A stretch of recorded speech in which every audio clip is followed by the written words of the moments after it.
And now, back to Pink Lipstick dito sa TV5.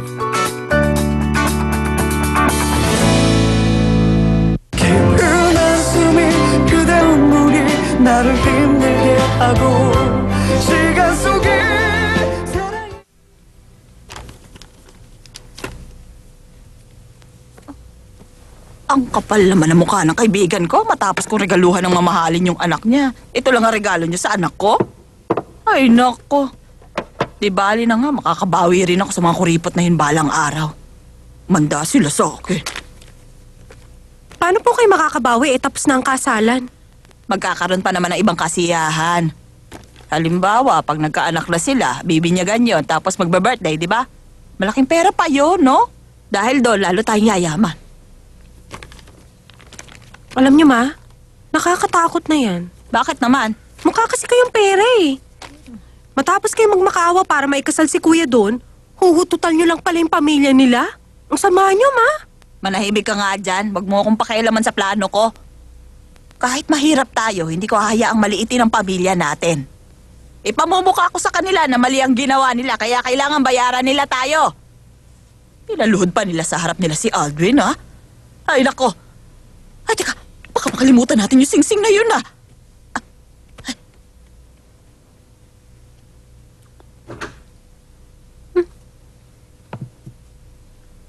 Yan yung singsing na binigay niyo kay Andrea. Sabi niyo yaman ng pamilya natin yan. Meron bang yaman ng pamilya natin, ha? Kung ganun, peke yan? Sabi na nga ba eh, kaya pala kinakabahan ako. Simula nung ma-stroke si Lola at mamatay nung bata pa ako, hindi ko naman nakita na suot niyo yan eh.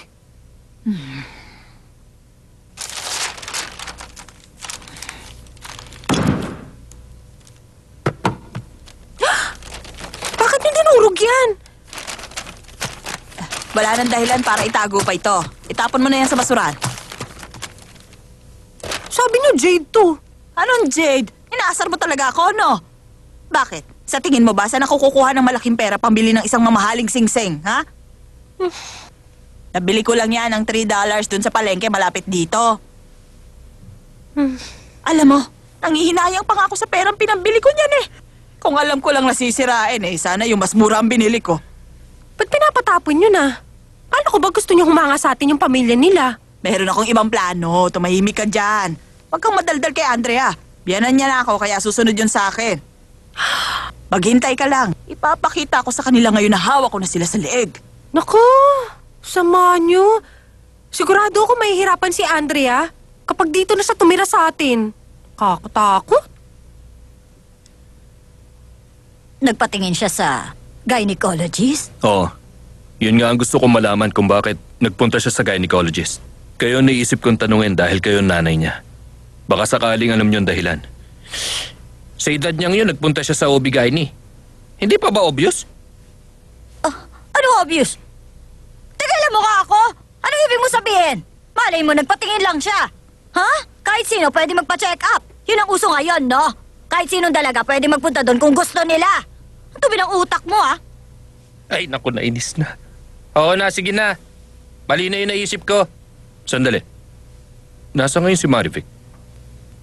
Pinababantayan ko siya, di ba? Nakatakas ba? Hindi nakatakas yon. Babalik din siya. Huwag kang mag-alala. Sigurado ka, ha? Baka nakakalimutan yung usapan natin. Pag pumalpa kayo, magbabayad kayo ng doble. Kaya mag-ingat kayo.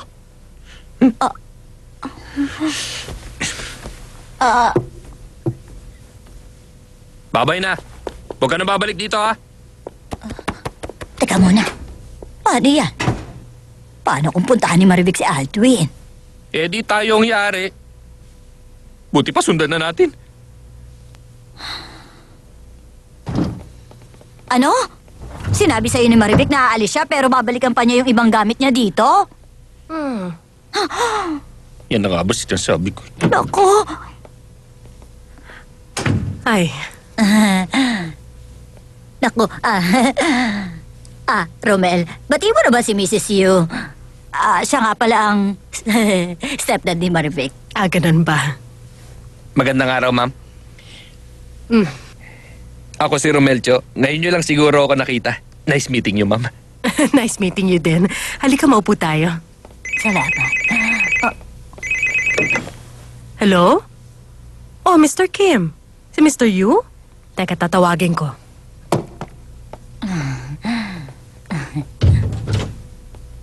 Darling, kakausapin ka ni Mr. Kim. Mukhang may sakit siya kaya hindi makakapasok.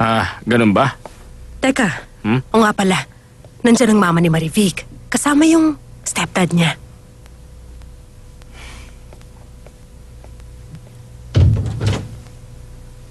Ganun ba? Sige, magpahinga ka nila sa bahay nyo. Para hindi lumala ang sakit mo. Ayos lang ako. Magpatingin ka sa doktor para mabigyan ka ng gamot.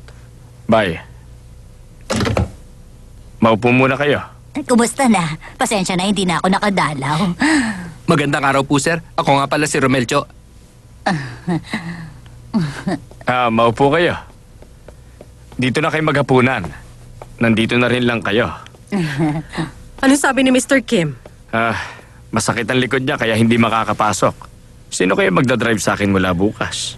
Ngayon pa siya absent kung kailan siya kailangan.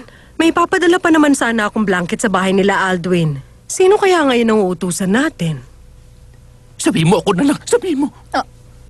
Pagpasok ko bukas sa opisina, hahanap na lang ako ng makakapalit niya. Excuse me. Kung naghahanap kayo ng bagong driver, pwede tong asawa ko. Magaling siyang magmaneho. Kayang-kaya ko yun. Magtiwala kayo sa akin.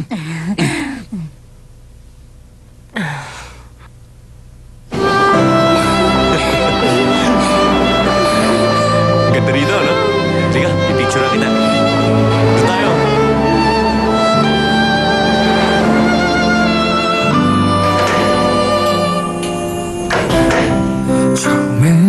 Ang ganda.